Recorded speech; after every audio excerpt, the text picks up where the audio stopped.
ডালটা সেদ্ধ করে নিয়েছি, আমরা দিয়ে মুসুরির ডাল হচ্ছে। এখন সম্বার দেবো, তার জন্য আমি সর্ষের তেল দিয়ে দিচ্ছি।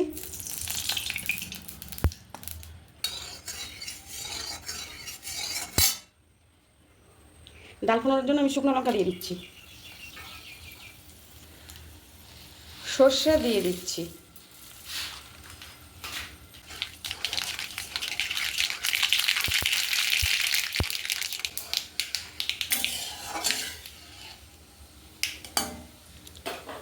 গরমের দিনে আমরা দিয়ে ডাল খেতে খুব ভালো লাগে।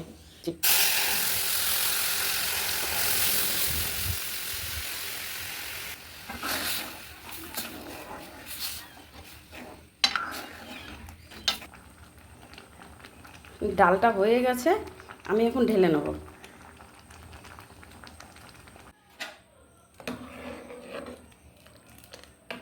আর টক ডাল একটু পাতলা ভালো বন্ধুরা।